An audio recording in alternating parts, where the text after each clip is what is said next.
As we know, a lot of the news in the world at the moment is heavy and quite negative, and with the availability of so much of it through our phones, TV, conversations with friends, newspapers, it can become quite overwhelming. So to help us understand more about how we can stay informed without feeling too heavy all of the time, we've got author and optimism coach Javeria Asad with us.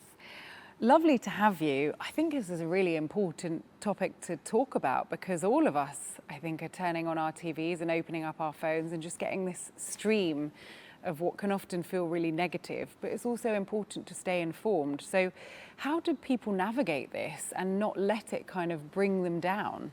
Okay, thank you so much, Tanya, for having me on this show. Yes, you're absolutely correct. There's so much cacophony of news. We are swamped these days. So, but there's a difference between being informed and being consumed. Okay, so it is very important to be updated about what is going on currently, but all the time you're scrolling and you're consuming the news, the breaking news, the so-called breaking news. It's actually not good for the health, also the mental well-being if you're talking about, and socially, of course, it will make you exhaust and make you emotionally, definitely, if you're working at work or you're at home, it will make you depressed.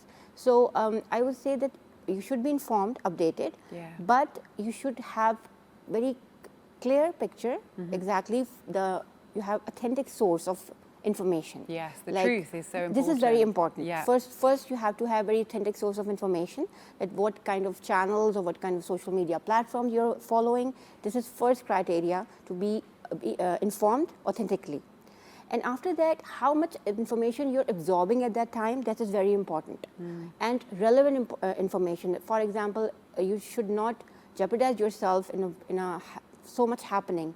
Focus which news or which happening actually affect you, your family, your workplace, and people around you. Because it's not about only the personal growth, the personal thing, it's always about the community also. Of course, yeah. So in this scenario, you have to see that how can I help myself to be, well-being. I'm talking about my optimism and my positivity. Also help other people also, how they are struggling. How can I help within my domain? How can I help them? Yeah, share in the sort of difficulty. So sharing and caring, of course, we heard it from childhood. So in these work circumstances or crisis, it's very important to share your techniques, something to give relief to other people around you at workplaces or something. Yeah, it's very practical advice, isn't it? Basically, don't, if you're going to unconsciously scroll, you need to consciously follow. Exactly. So you've not got sort of 3,000 accounts that you're following and you're getting a mix of all of this information. What are some of the techniques that people can use if they do feel overwhelmed, if they do feel like, I'm doom scrolling, I'm taking on all of this news about the war and about, death and about horrible things happening and it's too much? What are some of the techniques that people can do to sort of get them out of a bit of a rut? See, sometimes when we are so much overwhelmed with this kind of news, first of all, restrict yourself, okay? And you are, for example, some people are react very impulsively when they hear any news. And without knowing that it's authenticity, they believe it and they started living it. So it's very important, first of all, as I mentioned earlier, authentic source. And secondly, don't be scared and that fearful feeling they have, like maybe it will happen to us. That of course, because now after this situation, anything can happen anytime with any person. So it's very important because fear, it's always make you scared sometimes. So there always you have to have hope and optimistic. In optimistic, we always believe that we never say that being optimistic in a way that we are ignoring the reality. So in my opinion, always you have to face the reality. Yes, this is happening. This is reality. But then you have hope, then it will go. And then you have to take a meaningful action. So basically, I always define and always give these tips through the optimistic. And this is my brand, actually. I'm dealing with optimistry, actually. These days, I'm saying everyone optimistry. What is optimistry? Optimistry, actually, I'm creating this brand from the optimistic, derived from the optimism. Okay. And which is, I derived the formula, that reality and hope and then action. Okay. First, you have acceptance that, okay, this is happening. You know, there is one Pollyanna approach we always say. It was a novel. The girl was Pollyanna, and she always said that no, everything is fine, everything is perfect. So Pollyanna approach is good at certain point when you are achieving something, but you know, just taking you cannot have like ostrich approach that everything will be good. No, everything will be good, but you have to do something. Yeah, action. Right, with the hopeful mindset and some meaningful and profound action. Exactly, so this is basically my optimistry. These days I'm actually working on this. So this is very important to accept the reality and being positive and hopeful mindset. You have to take some actions which can, you know, reframe your mind when you are feeling fearful and anxious. Do you know what though? It can be really hard if you're feeling fearful or you're feeling a bit down to just tell your mind to be positive. That's the biggest battle, is to flip that switch and be like, everything will be okay. What are the small steps that people can do to get to that point where they can begin to change the narrative? Okay, so it's basically, first thing is pause.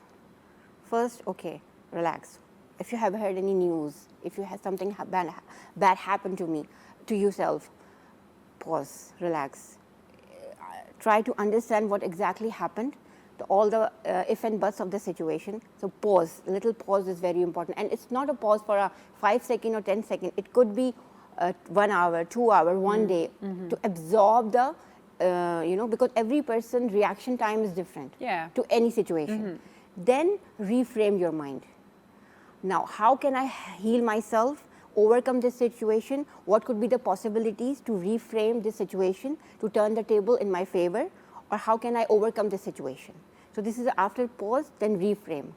And if there are different situations, because currently, of course, being a like normal person, it's a government situation, so I cannot do anything. But what can I do? If someone is so much fearful or someone is so frightened, I can help them. Or if this is happening to me, then I have to reframe my mind. I have to indulge myself in different positive activities. For example, reframing means just do something else whenever you're feeling this fearful activity. Just divert yourself. Talk to your friend. Watch any good movie, positive movie. If you're a religious person, then go and pray, okay? Read any good book, listen to any good music. So reframe your mind, or go out for shopping or something.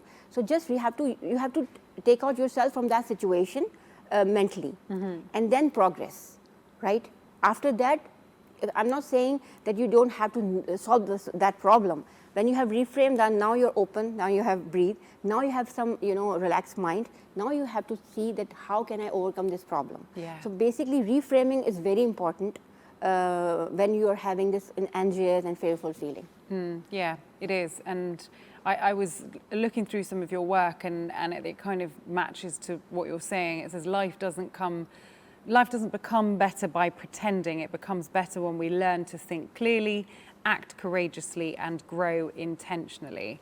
Because I think often there's this idea in the wellness sphere, mental health is obviously talked about a lot more than it was done ever in the past, but that you have to be okay, you know, that you have to kind of pretend that you're okay even if you're not, because perhaps there's a bit of shame about, you know, you struggling or not quite getting things right.